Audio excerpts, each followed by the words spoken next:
መሄድ ቀላል አይደለም ይለናል ታላቁ ንጉስና የሊቨርፑል ሌጀንድ የሆነው መሐመድ ሳላህ። ጤና ይስጥልን የእግር ኳስና ታሪክ ቤተሰቦቻችን። በትላንትናው ዕለት እንግዲህ ዓለምን ሁሉ ያስደነገጠ የሊቨርፑል ደጋፊዎችንም ደግሞ ያስለቀሰ ታሪካዊ ስንብት ተሰምቶ ነበርና በሊቨርፑል ቤት 9 ዓመትን በቆይታ ያሳለፈው መሐመድ ሳላህ እንግዲህ በትላንትናው ዕለት የዓመቱ መጨረሻ ላይ ከሊቨርፑል ጋር እንደሚለያይ በይፋ ተናግሯልና ሙሉ መግለጫውን ይዘንላችሁ ቀርበናል። ይህ ክለብ ይህች ከተማ ይህ ህዝብ የህይወት አካል እንደሚሆኑ አስቤ አላውቅም ነበር ብዬ መናገር መጀመሪያ ፈልጋለሁ።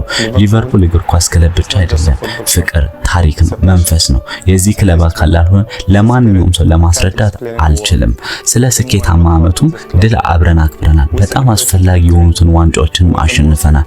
በህይወቴ ውስጥም በጣም አስቸጋሪ በሆኑ ጊዜያት አብረን ተዋክተናል።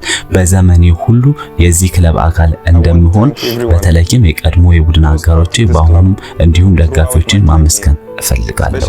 ስለ ደጋፊዎችም ያለውን ፍቅር በቂ ቃላት የለኝም። ያሳያችሁን ድጋፍ በህይወቴ ውስጥ ጥሩ ጊዜና አስቸጋሪ ጊዜ ከጎኔ በመቆማችሁ ፈጽሞ የማረሳው ሁል ጊዜ የማስታውሰው ነገር ነው። መሄድ በፍጹም ቀላል አይደለም። በህይወቴ ውስጥ ምርጡን ጊዜ ሰጣችሁኛል። ሁል ጊዜም ከእናንተ አንዱ ሆናለሁ። ይህ ክለብ ሁሌም ቤቴ፣ የእኔና የቤተሰቦቼ ይሆናል። ስለ ሁሉም ነገር አመሰግናለሁ።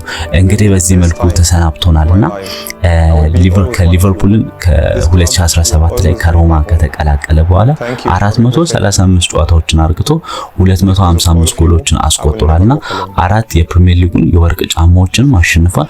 ሊቨርፑልን ወደ ታላቅነት የመለሰ ሰው ነውና ፕሪሚየር ሊጉን፣ ቻምፒየንስ ሊጉን፣ የዓለም ክለቦች ዋንጫና በርካታ ዋንጫዎችን በሊቨርፑል ቤትም ማሸነፍ ችሏል። ይሄ እውነተኛ ጀግና እንግዲህ እንደሚሰናበትን የዓመቱ መጨረሻ ላይ አሳውቆናል። እና ሳላህ ስንብት ምን ተሰማችሁ? ሊቨርፑል ያለ ሳላህ ምን ይሆናል? ሐሳባችሁን ኮሜንት ላይ አጋሩን እና ጥሩ ታሪኮችን፣ ወቅታዊ መረጃዎችን ማግኘት ከፈለጋችሁ ዩቲዩባችንን ሰብስክራይብ አድርጉ።